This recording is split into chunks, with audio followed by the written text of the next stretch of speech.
Well, let's go over to my guests for discussion. Chetan, let me start with you. How much confidence will this now give to Team India going into the one-day series and thereafter the test series? You've been there with the team. Tell us, what difference does this victory really make to the team today?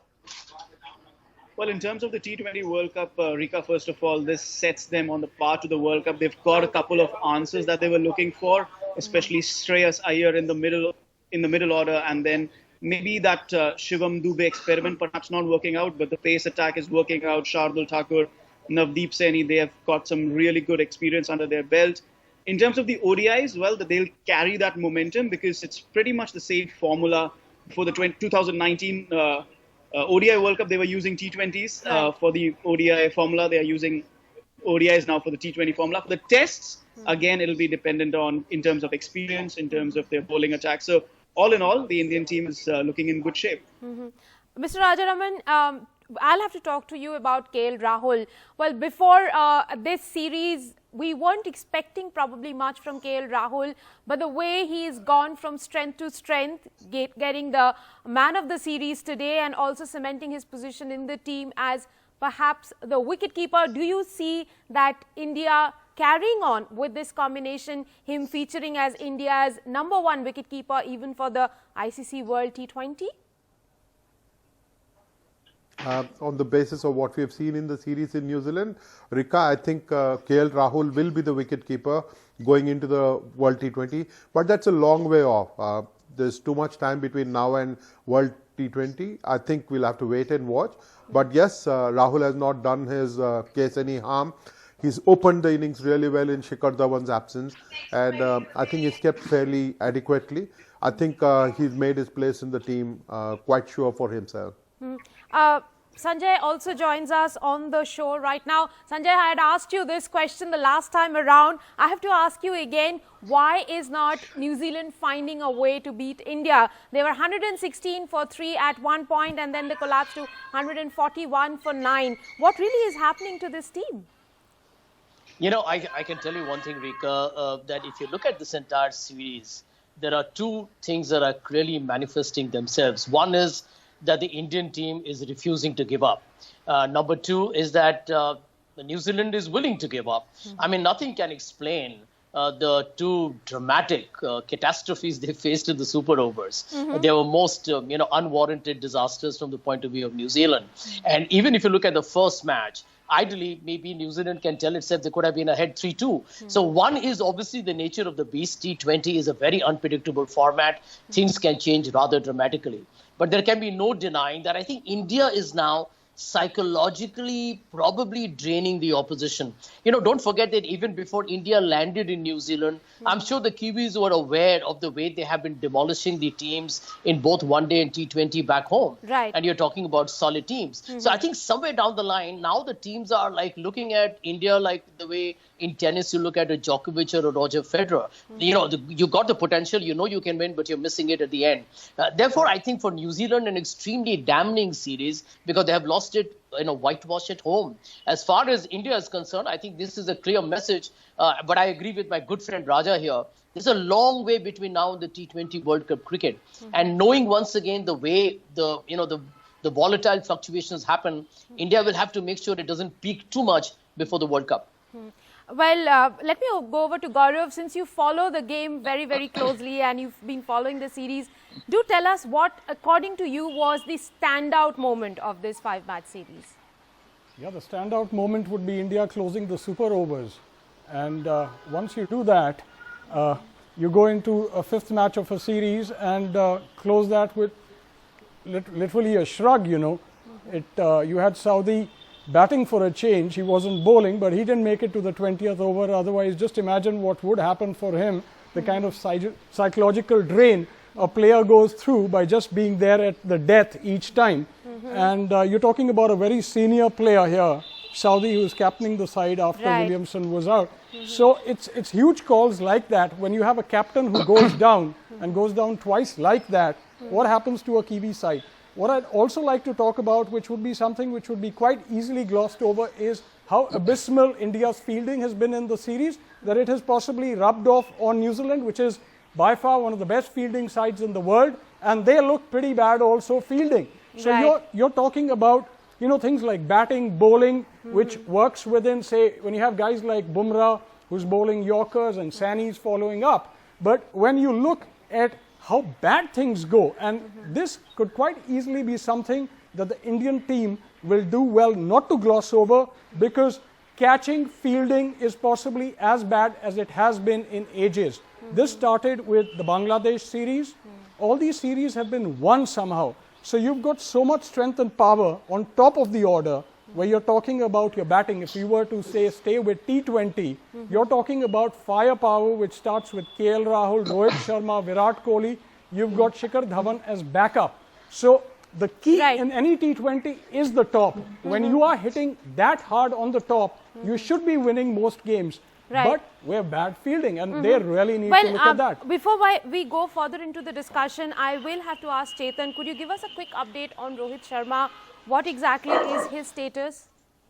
Well, Rika, so far we haven't heard from the team management. They'll probably assess him tomorrow in the morning. The team is traveling to Hamilton on Monday morning to start their preparations for the ODI series. So we will have to wait a bit. He is being assessed, but it wasn't a great sight, you know, when a player who's been batting superbly, he has to walk off. He tried to carry on, but he had to walk off. So, and he didn't take the field. So maybe that rest will help him, but we'll have to wait till Monday to get further assessment.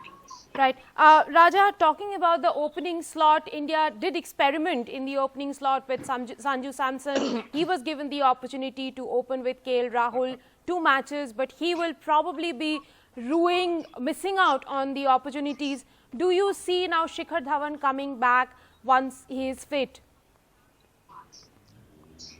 As a left-hander, I think he would be an automatic choice. When he's fit, he would be an automatic choice. But I think, to be fair to Sanju Samson, the team management needs to give him the kind of confidence that a young player needs. Look at what has happened with someone like KL Rahul. When you have given him the kind of confidence that he is assured of his place, no matter what format, he does tend to deliver. You got to see that with Manish Pandey. The way in which he is batted in the series, the team has given him the confidence that he would be in the mix, and I think that's what the team needs to do with Sanju Samson. But he will definitely know that he will make way for Shikhar Dhawan when Shikhar is fit and is ready to be back in the side. Right, but Sanjay, do you see Manish Pandey stay on in the team once Hardik Pandya comes back? We do know that he's injured right now and he's been ruled out completely for the series, at least till the end of the New Zealand series. But beyond that, do you see Manish Pandey continuing there? Well, I think it continues to be a very happy problem for the Indian cricket team.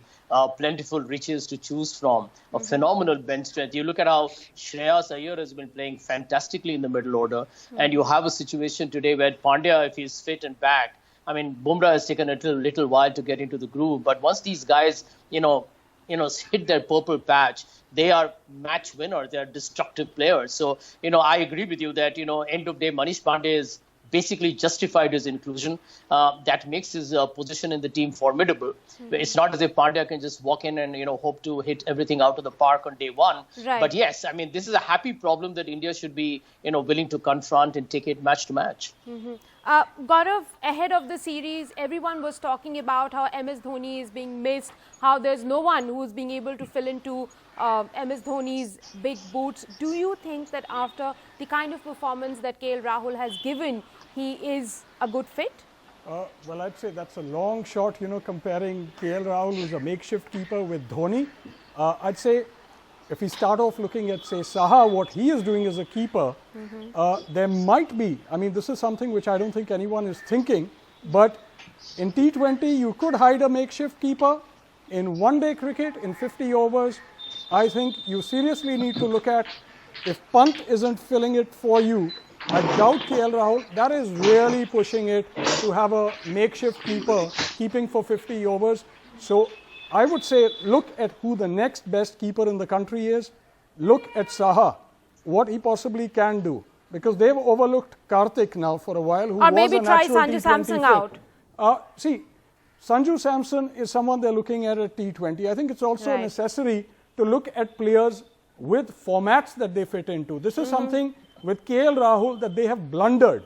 He is a natural fit in T20s, but because they try and force fit him in various other formats, thinking that he's going to come off in Test cricket, toss him around, see that it isn't happening in Test cricket, which leads to a slide in ODIs, right, and he doesn't happen in T20s. So, Chetan, let me ask you this question. Do you think now India is looking at keepers for different formats, Saha and Pant for the tests, and perhaps Rahul and Sanju Samson for the shorter formats?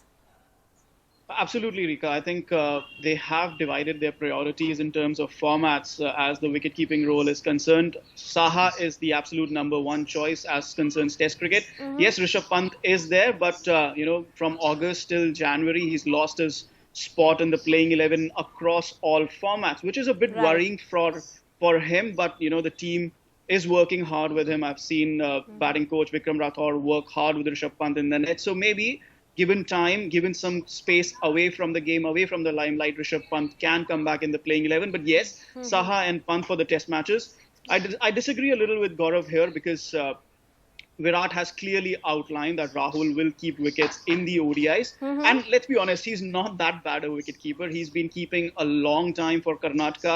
He's been keeping see the brilliant run-out that he effected today. Absolutely. And he's been keeping for Kings 11 Punjab, for RCB. He's done a good job. I won't say a stellar job. A good job. He seems to be a safe pair of hands. And he's been in sensational form with the bat in the limited overs arena. So in the near future, at least going ahead, I foresee that Rahul will be the #1 keeper batsman for India, and won't be surprised if he is, the wicket-keeper batsman choice for the T20 World Cup. Sanju Samson, yes, maybe. Rishabh Pant, yes, maybe. I think the second wicket-keeper slot will be decided in the IPL. Who knows? It might be MS Dhoni. Long shot, but yet, who knows? Raja, let me go over to you. What was your biggest takeaway from the series? What was the best part, you would say, of the series for Team India? I think the fact that they could reach New Zealand and jump into matches straight away. They're not looking to acclimatize. There's no complaints about jet lag. I think that is the beautiful thing. They just got there and started winning. I think the focus on winning, the focus on performing the best they can, I think that's what this team has shown. They are hungry to win, not just in India but also overseas. To beat New Zealand in New Zealand, a very competitive white ball side, to beat them in New Zealand 5-0. I think it's incredible. I think credit goes to the team management for instilling the belief in each of the players and in each of them delivering. I think even as captain, for example, Rahul today, bringing back Bumrah for that 1 over, and that made a big change after Shivam went for 34 runs in 1 over. Not to lose the cool and not to give up fighting. I think that is what this team's greatest quality is. Right, that's what even Virat Kohli had said after the last match. Even when the opposition looks to go away with the game, stay there, stay calm, and perhaps a win will come in the end. Let me go over to Sanjay. Sanjay, Indian team managed to tick most of the boxes. Are there a few boxes that are still unticked according to you? Well, Rika, if you look at it, a great limited overs bowler like Bhuvaneshwar Kumar is not in the team. A wonderful destructor in the short format of the game. Hardik Pandya is not with the team. Virat Kohli drops out whenever he wants to. India has experimented with his batting order. You have a very consistent top order that has been firing on all cylinders. Clearly, India is at the moment, in my opinion, at the pinnacle of its cricket expansion. I mean, this is really what I call as a hegemonic control over world cricket. They're doing well in all formats. They look brilliant on the field. And as Raja correctly mentioned, the hunger to win, which I believe is the most critical ingredient. When you believe you can win, even when the odds are stacked against you, it really happens your way. And I think that is, this is a phase of Indian cricket, which is probably, in my opinion, one day when we look back, we'll say, did it really happen? Because we are living it at the moment, we are perhaps not finding it as spectacular in terms of the overwhelming impact. But someone who has followed cricket for a long time, I have not seen Indian cricketers dominate the worldwide, way they have, especially in foreign conditions, the way Indian cricket is doing today. Right. Chetan, I'll have to ask you one last question. Now, you've followed the team over a period of time. Would you say that this is what, according to them, was the final frontier, or would winning a test series in New Zealand be achieving what they have set out to achieve?